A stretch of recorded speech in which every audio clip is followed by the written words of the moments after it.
আল্লাহ বলেন রাহমাতুল লিল আলামিন আর নজদিমুল্লাহ কাফিউন যে আমার দয়াল নবীকে শেফিউ বলেছে। স্যার আমার দয়াল নবী কুল কায়নাতের বাদশা। বুঝেন নাই মনে হয়? আল্লাহ বলেন রাহমাতুল লিল আলামিন আর নজদিমুল্লাহ কাফিউন।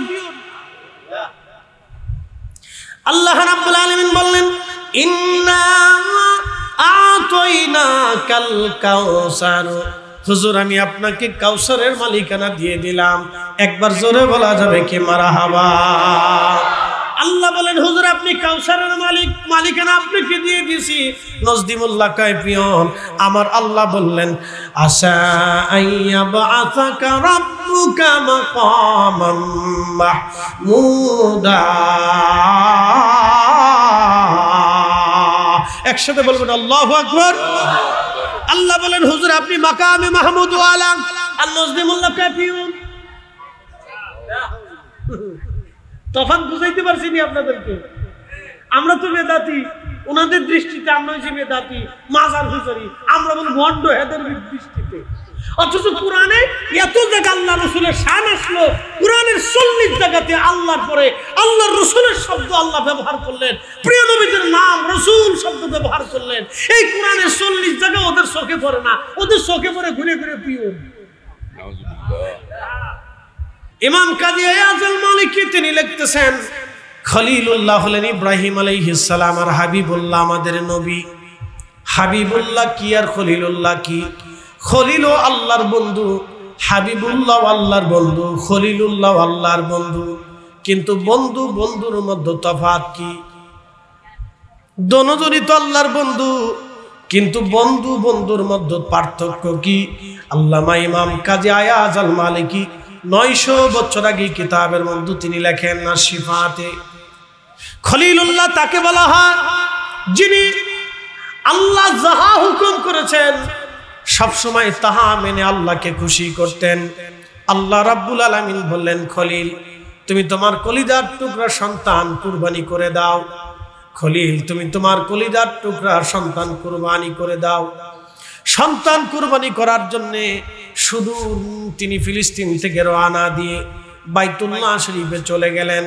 ইব্রাহিম সাইয়েদনা ইব্রাহিম স্ত্রীর কাছে যায় বললেন বিবি আমার সন্তানকে কাপড় চোপড় পরাইয়া সাজিয়ে গুজিয়ে দাও। ছেলে পরিণত বয়স ফালাম্মা বালাগা মাহু সায়া ক্বালা ইয়া বুনাইয়া ইন্নী আরা ফিল মানাম। নবীদের স্বপ্ন ওহি। ইব্রাহিম আলাইহিস সালাম স্বপ্ন দেখলেন বেটারে আন্নী আযবাহু আমি তোমাকে জবাই দিতেছি, আমি স্বপ্ন দেখেছি। আল্লাহ আমাকে স্বপ্ন দেখাইছেন আমি তোমাকে কুরবানি দিচ্ছি। ছেলে আমার ফানজুর মাযা তারা বলো তোমার মতামত কি? প্রিয় উপস্থিতি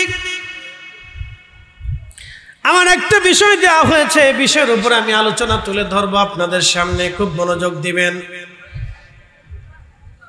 এই কথাগুলি কেন তুলে ধরলাম? কারণ এই কথাগুলি অনেকেই অনেক সময় ভুলে যায়, বেমালুম ভুলে যায়। ভুলে যাতে না যায় সেই জন্য আমি আপনাদের সামনে বিষয় তুলে ধরলাম। চন্দনাইশবাসী মনোযোগের সাথে শুনবেন আপনারা। আমার রসুলের ইজ্জত নিয়ে আমার আল্লাহ সর্বপ্রথম সেমিনার করেছিলেন, মাহফিল করেছিলেন। আল্লাহ সমস্ত নবীদেরকে সতর্ক করেছিলেন, হে নবীরা তোমাদেরকে নবুয়াত দিব। ওয়াইযা খাযাল্লাহু মিসাকান নাবিয়্যিনা লামা আতাইতুকুম মিন কিতাব দিব, ওয়া হিকমা এবং হিকমত দিব। তোমাদেরকে কিতাব দিব, হিকমত দিব। সুম্মা জাআকুম রাসূল তোমাদের মাঝে আমার একজন রসুল যাবে।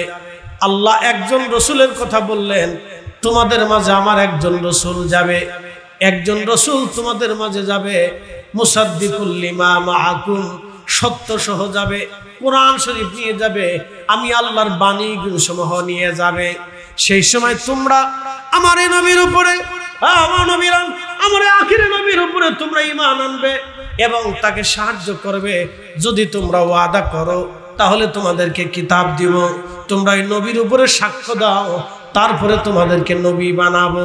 যদি সাক্ষ্য না দাও নবী বানাবো না, আদম আদম হবে না, মুসা মুসা হবে না, মুসা কালিমুল্লাহ হবে না, আদম সবিউল্লাহ হবে না, ইব্রাহিম খলিলুল্লাহ হবে না, ইসমাইল জবিহুল্লাহ হবে না, ঈসা রুহুল্লাহ হবে না, কোনো নবী হবে না, দাউদ আলাইহিস সালাম কিতাব পাবে না, সুলাইমান আলাইহিস সালাম বাদশাহী পাবে না, হযরত ইউসুফ আলাইহিস সালাম সৌন্দর্য পাবে না, হযরত ইয়াকুব আলাইহিস সালাম বংশ পাবে না, হযরত আইয়ুব আলাইহিস সালাম রোগ মুক্তি হবে না, হযরত ইউনূস আলাইহিস সালাম মাছের পেট থেকে বের হবে না, হযরত নূহ আলাইহিস সালাম মহাপ্লাবন থেকে বাঁচবে না। যদি ওই নবীর উপর ঈমান না আনো, ওই নবীর উপর ঈমান আনার কারণে সব পাবা। একসাথে বলবেন আল্লাহু আকবার। ওয়াজ কি আমরা আগে করছি না আল্লাহ করছে? মাহফিল কি আমরা আগে দিছি না আল্লাহ দিছে? আল্লাহর দুইটা মাহফিল ছিল, একটা উলুহিয়াতের মাহফিল, তাওহীদ উলুহিয়াতের মাহফিল, আর একটা রিসালাতের মাহফিল। সুবহানাল্লাহ, মারহাবা বলবেন না? আল্লাহ দুইটা মাহফিল দিয়েছিলেন, একটা তাওহীদ উলুহিয়াতের মাহফিল, আল্লাহর একত্ববাদের সাক্ষ্যের মাহফিল, আর একটা রিসালাতের সাক্ষ্যের মাহফিল। এইজন্য লা ইলাহা ইল্লাল্লাহ মুহাম্মাদুর রাসূলুল্লাহ সাল্লাল্লাহু আলাইহি সাল্লাম, এই দুইটা বস্তুর উপরে, ব্যক্তির উপরে যদি কারো ঈমান, ইয়াকিন, ভালোবাসা পরিপূর্ণ না হয়, তাহলে সে মুসলমান হতে পারে। মৌলবী এসে বলে দিল রসুল পিয়ন। কি আশ্চর্য! আন্তর্জাতিক খ্যাতি সম্পন্ন গাদা। পিয়ন, পিয়ন বুঝেন? আচ্ছা, পিয়ন শব্দটা যদি আমার ক্ষেত্রে আপনি ব্যবহার করেন, তা আমি নিজেই তো অপমানিত যে আমি এত জননন্দিত বক্তা, এত মানুষ আমার ওয়াজ শুনে, হ্যাঁ আমারও পিয়ন করে। পিয়নটা কি? একজন বার্তা প্রেরণ করে, চিঠির মধ্যে কি আছে সে দেখে না।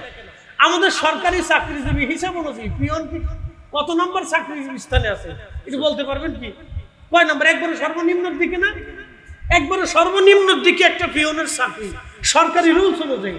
বলেন, চতুর্থ শ্রেণীর কর্মকর্তা, প্রথম শ্রেণীও না, দ্বিতীয় শ্রেণীও না, তৃতীয় শ্রেণীও না, চতুর্থ শ্রেণীর একটা কর্মকর্তাকে পিয়ন বলা হয়। চতুর্থ শ্রেণীর কর্মকর্তা তো শ্রেণীর ভিতরে একবারে শেষ শ্রেণী, এরপরে আর কোনো শ্রেণী নাই। পিয়ন হলো আমাদের বাংলাদেশের রাষ্ট্রীয় হিসাব অনুযায়ী চতুর্থ শ্রেণী, শুধু বাংলাদেশে না, সারা পৃথিবীতে। আর আমার রাসূল যিনি মাকামে মাহমুদ আলা, হাউজে কাউসার ওয়ালা, তিনি মেহবুবে আলা, সাহেবে কোরআন, সাহেবে জান্নাত, সৈয়দুল কাউনাইন ওয়াস সাকালাইন, নূরুল আলা নূর, গায়বকে খবর দেনে ওয়ালা, আকা মাওলা, তাজদারে মদিনা, নূরে মুজাসসাম, হাবিবুল্লাহ, সেই নবীর উদ্দেশ্যে বলতেছে পিয়ন, আর আমরা আঙ্গুল চুষবো বসে বসে।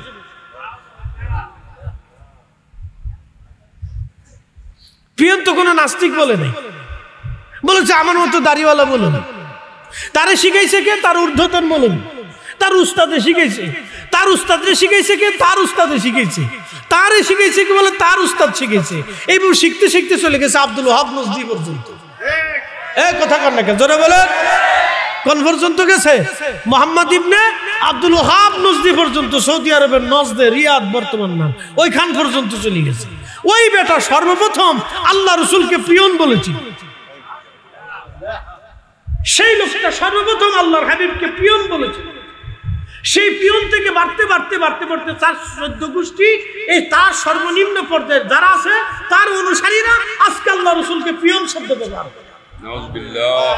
তিনি কি পিয়ন? না। কথা কর না কেন? তিনি পিয়ন। লা হাওলা ওয়ালা কুওয়াতা ইল্লা বিল্লাহ। আল্লাহ রাব্বুল আলামিন কুরআনুল কারীমের ভিতরে আমার আল্লাহ বললেন, ইন্না আরসালনাকা শাহিদ। সর্বপ্রথম আল্লাহ শাহিদ বললেন, শাহিদাও ওয়া মুবাশশিরাও ওয়া নাযীরা ওয়া দাঈয়ান ইলাল্লাহি বিইজনিহি ওয়া সিরাজাম মুনীরা। সর্বশেষ আল্লাহ বললেন সিরাজাম মুনীরা, উর্দল প্রদীপওয়ালা। একবার জোরে বলা যাবে কি মারহাবা? আল্লাহ বলে কি আর মোল্লা বলে কি? আল্লাহ বলে কি আর নজদি মোল্লা বলে কি? আল্লাহ বলে সিরাজাম মুনীরা, নজদি মোল্লা কয় পিয়ন। আল্লাহ বলেন ওমা আরসালনাকা ইল্লা রাহমাতাল লিল আলামিন। আমিন। একসাথে কেমন না মারহাবা।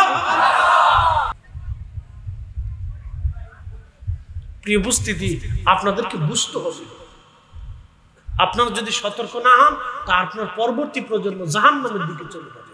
আল্লাহর কসম করে বলি, কসম আল্লাহর, আল্লাহর কসম করে বলি, কসম আল্লাহর, মুস্তাদরাক হাকিম এই সাহিহাইনের ভিতরে আল্লাহ রাসূল বিশুদ্ধ হাদিসে নবীজি বলেছেন, আমার উম্মত তোমরা যদি কাবা শরীফের রোকনের ভিতরেও নামাজ পড়ো, হাজরে আসওয়াদ পাথর এই মাকাম ইব্রাহিমের এইখানেও যদি নামাজ পড়ো, রোজা রাখো, এবং ওই অবস্থায় যদি তোমার সারা জীবন নামাজ হয়, সারা জিন্দেগি রোজা হয়, আর ওই অবস্থায় যদি তুমি ওইখানে ইন্তেকাল করো, আর শুনে রাখো ওই অবস্থায় যদি তোমার অন্তরে ওহুয়া মুবগিদুন লি আহলি বাইতিন নবী সাল্লাল্লাহু আলাইহি ওয়াসাল্লাম, আমার রাসূল বলতেছেন আমার আহলে বায়াত, আমার হাসান, আমার হুসাইন, আমার ফাতেমা, আমার আলী, আমার আয়েশা, আমার খাদিজা, আমার রক্ত, আমার বংশ, আমার আব্বাস, আমার হামজা, আমার আকিল, আমার মুসলিম, যা কিছু আছে আমার বংশ সম্পর্কে যদি তোমাদের, আমার হাশিমি সন্তানদের সম্পর্কে যদি তোমাদের অন্তরের ভিতরে বিদ্বেষ থেকে থাকে, তাহলে শুনে রাখো তুমি জান্নাতে যাবে না, বেহেশত তোমার নসিব হবে না। অথচ কাবার সাথে তুমি নামাজ পড়বে, কাবা ঘর ধরে দোয়া করবে, এইখানে রোজা রাখবে, এইখানে সেজদা অবস্থায় মারা যাবে, তারপরও জান্নাত হবে না। যদি আমার আহলে বাইত সম্পর্কে তোমাদের বিদ্বেষ থাকে, রাসূলের আহলে বাইত সম্পর্কে যদি এরকম বিদ্বেষের কারণে উম্মতের যদি নামাজের পরেও জান্নাত না মিলে, রোজার পরেও যদি জান্নাত না মিলে, কালেমার পরেও যদি জান্নাত না মিলে, হেরেমে নামাজ পরেও যদি জান্নাত না মিলে, মাকাম ইব্রাহিমে থেকেও যদি জান্নাত না মিলে, তাহলে রাসূলের শানকে ছোট করার কারণে আমি মনে করি কাবা ঘরের ভিতরে নামাজ পড়লেও জান্নাত মিলবে না। কথা বলেন ঠিক না বেঠিক? কথা একবারে সহজ, যেটা সেটা বুঝাই দিলাম, বুঝে যাওয়াটা এটা আমার কথা না, আল্লাহ রাসূলের কথা দিয়ে আমি কিয়াস করে আপনাদেরকে বুঝিয়েছি। রাসূল করিম তার আহলে বাইত সম্পর্কে এই মর্যাদার কথা বলে দিয়েছে, তাহলে নিজের সম্পর্কে কেমন হতে পারে আপনি একটু বুঝে নেবেন, চিন্তা করেন। এই জন্য প্রিয় ভাই আমার, পায়ে হাত দিয়ে বলি, আমরা একসময় আল্লাহর কাছে চলে যাব, অবশ্যই আল্লাহর কাছে চলে যাব। কোন বাপের বেটা, মায়ের সন্তান বুকে হাত দিয়ে বলতে পারবে মেহেশরের মাঠে আল্লাহ রাসূল ছাড়া আমি জান্নাতে যাব? এই আসতে বলবেন না, জোরে বলেন। কোন মায়ের সন্তান, বাপের বেটা বুকে হাত দিয়ে বলতে পারবে কিয়ামতের ময়দানে আল্লাহ রাসূল ছাড়া আমি বেহেশতে যাব? পৃথিবীতে এরকম কেউ আছে? কেউ নেই। এখান থেকে বুঝে যেতে হবে উনি হাবিবুল্লাহ। উনি কি না, জোরে বলেন উনি কি? উনি কি? আরো জোরে বলেন উনি কি? হাবিবুল্লাহ। বুঝেননি? পিয়ন শব্দ যেহেতু আসছে, তো পিয়ন আর হাবিবুল্লাহ জিনিসটা বুঝাই দিয়ে যায়। হাবিবুল্লাহর পিয়ন বুঝিয়ে দিয়ে যাচ্ছি।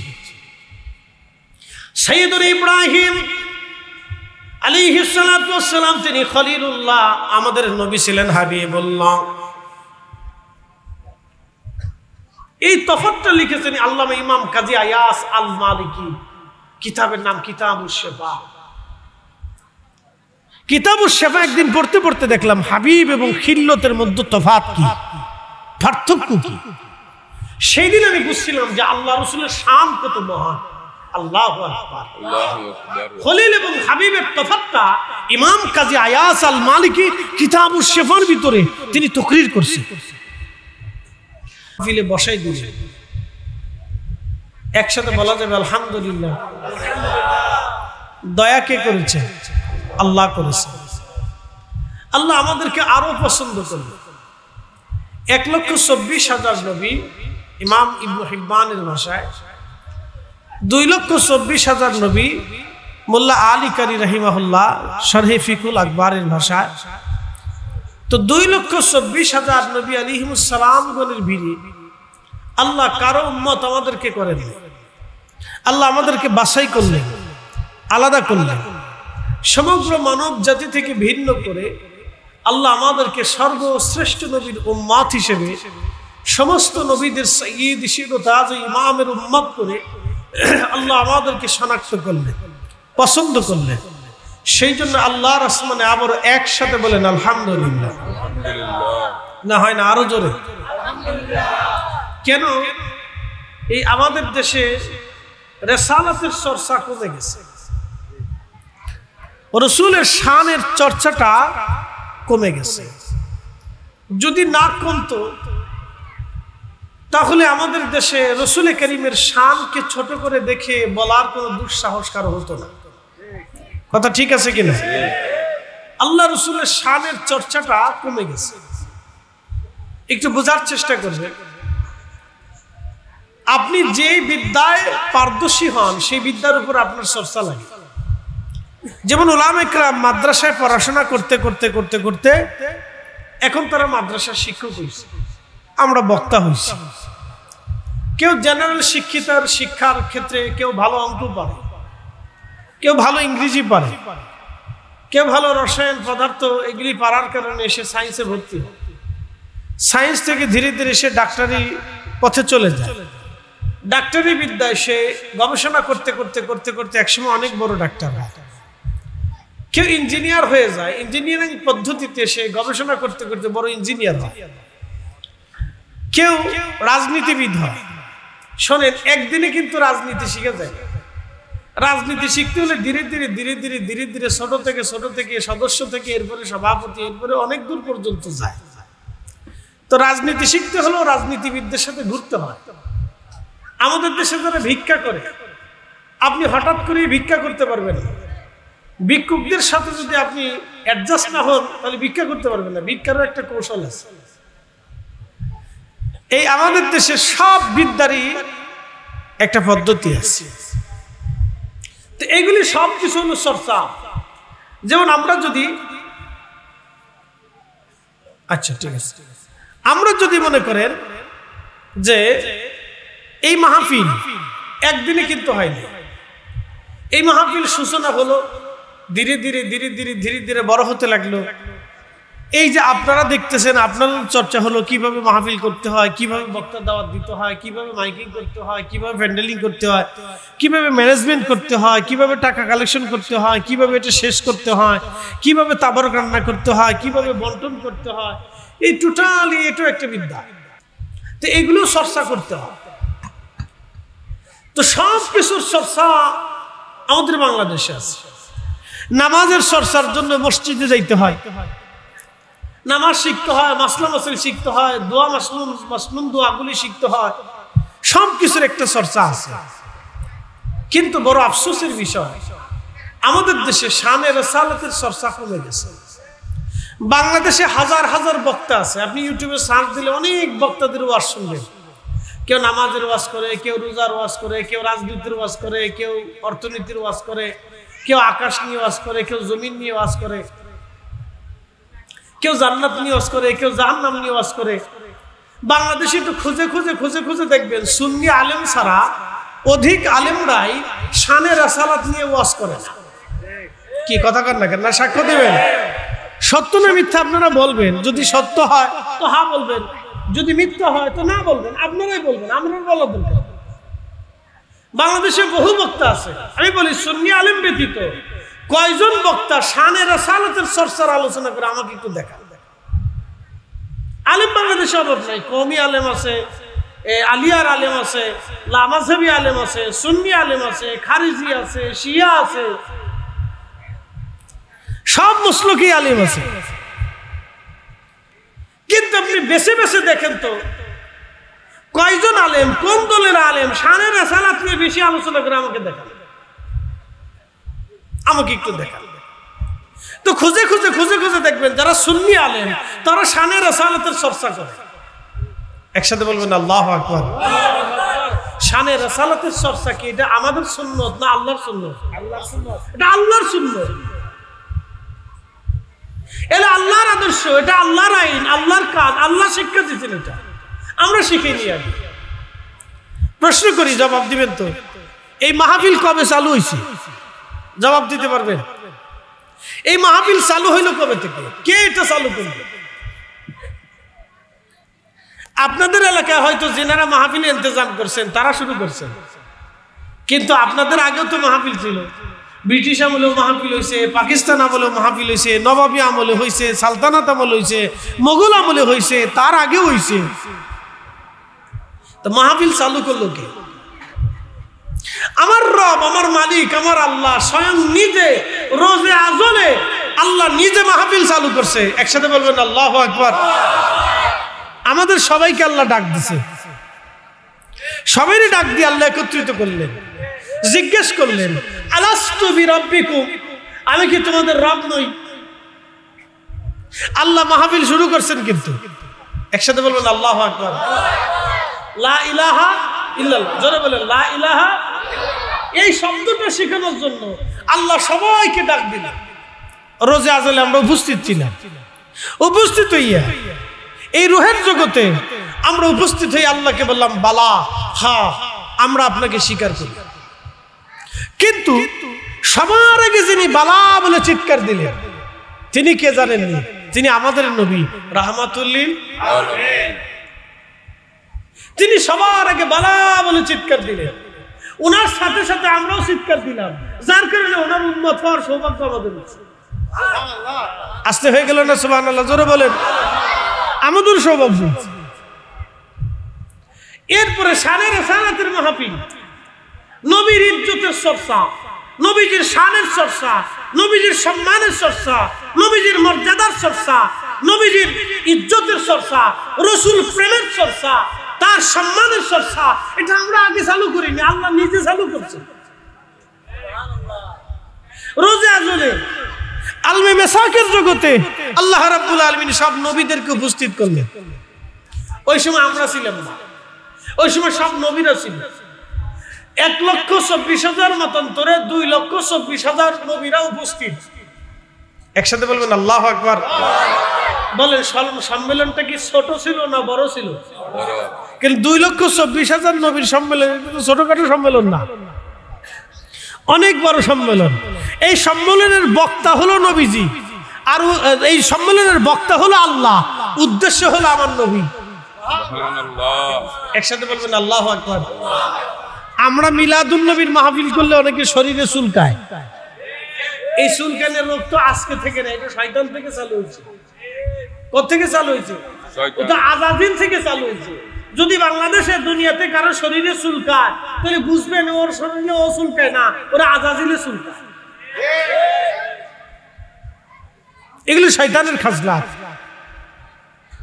এই যে শানের রিসালাতের চর্চা, এটা আল্লাহ স্বয়ং নিজে চালু করলেন। আরে তোমার যেমনি আছে এমনি থাক না, তুমি ইউনিটের সাউন্ডটা বাড়াই দাও ভাই।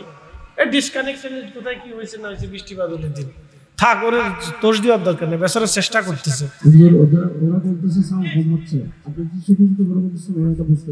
আচ্ছা আপনি ইউনিটের সাউন্ডটা একটু বাড়াই দেন, না ইউনিটের এমনি সাউন্ড বাড়াই দেন।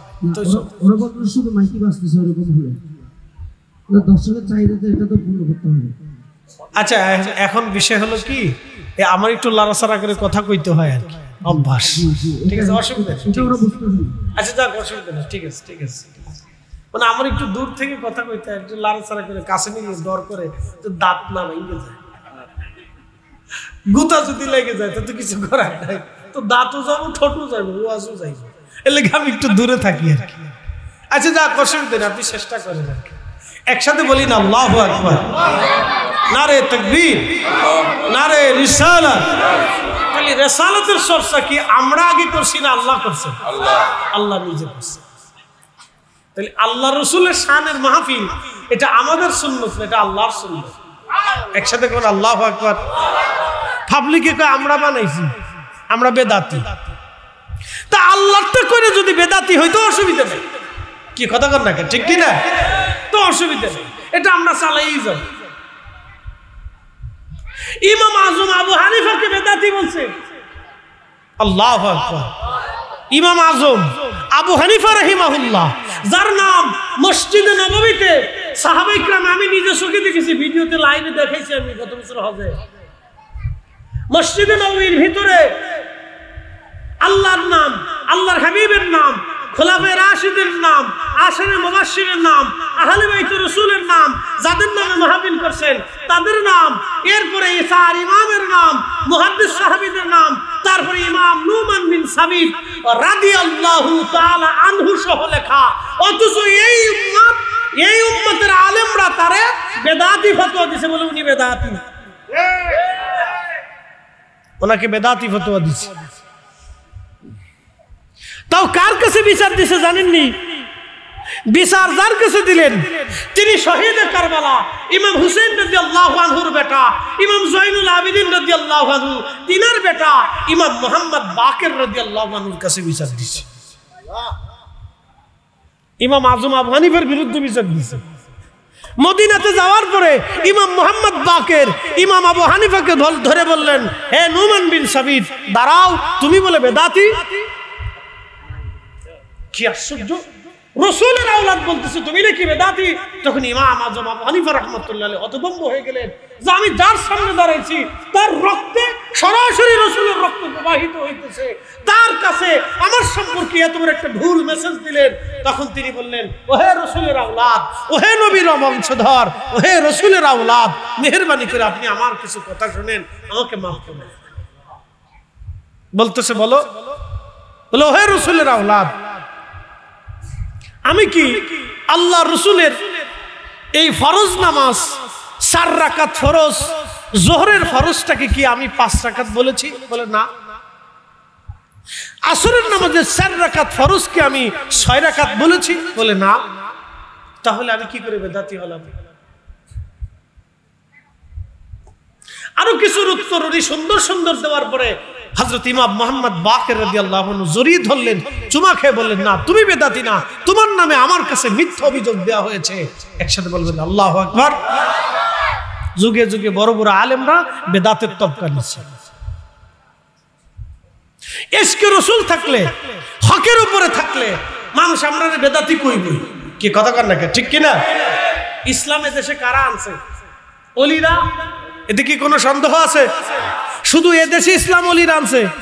মালয়েশিয়া যায় দেখেন ওলি আল্লাহ ইসলাম আনছে, ইন্দোনেশিয়াতে যায় দেখেন ওলি আল্লাহর ইসলাম নিছে, ফিলিপাইনে যায় দেখেন ওলি আল্লাহর ইসলাম নিয়েছে, আফ্রিকাতে যায় দেখেন ওলি আল্লাহর ইসলাম নিয়েছে, রাশিয়ার ভূখণ্ডে যায় দেখেন ওলি আল্লাহর ইসলাম নিয়েছে, তুর্কমেনিস্তানে যায় দেখেন ওলি আল্লাহর ইসলাম নিয়েছে, আজারবাইজানে যায় দেখেন ওলি আল্লাহর ইসলাম নিয়েছে, উজবেকিস্তানে যায় দেখেন ওলিরা ইসলাম নিয়েছে, আফগানিস্তানে যায় দেখেন ওলিরা ইসলাম নিয়েছে, পাকিস্তানে যায় দেখেন ওলিরা ইসলাম নিয়েছে, ইউরোপে যায় দেখেন ওলিরা ইসলাম নিয়েছে, আমেরিকাতে যায় দেখেন ওলিরা ইসলাম নিয়েছে। সারা পৃথিবী রন্দে রন্দে ওলিরা ইসলাম ছড়িয়ে দিয়েছে। অতএব ওলিদের দেওয়া ইসলামই হলো হকের ইসলাম, এটাই সত্য ইসলাম। এর বাহিরে যা আছে সব মিথ্যা কাজ্জাব। কথা বলেন ঠিক না বেটা? আসলটারে নকল বানাইছে, নকলটারে আসল বানাইছে। 50 বছর পরে রোহিঙ্গারা এসে যদি কয়, এ চট্টগ্রামবাসী তোমরা চলে যাও, এ দেশ আমরা, তখন আপনারা কি করবেন? বসে বসে আঙ্গুল চুষবেন যে হাই রে, তোরা আমরা স্বাস্থ্য পাই লাগিস, তো আয় তোরা থাক, আমরা যাই। তো দশা হয়েছে তাই। আমরা সুন্নিরা মতানৈক্যের কারণে দলে দলে দলে দলে ফিরে ফিরে ফিরে ফিরে ভাগ হয়ে যাওয়ার কারণে এরা সুযোগ পেয়ে গেছে। কি কথা কর না কেন? এরা কি পাইছে? সুযোগ পেয়ে গেছে। যার কারণে আমরা একটু দুর্বল হয়ে গেছি। বিভিন্ন প্রক্রিয়াতে দুর্বল হওয়ার কারণে আমাদের উপর চাপিয়ে বসে গেলে সব রোহিঙ্গা, আমরা বানাইছে রোহিঙ্গা, আর রোহিঙ্গা হয়ে গেছে অরিজিনাল বাঙালি। কি কথা কর না, বুঝে যা।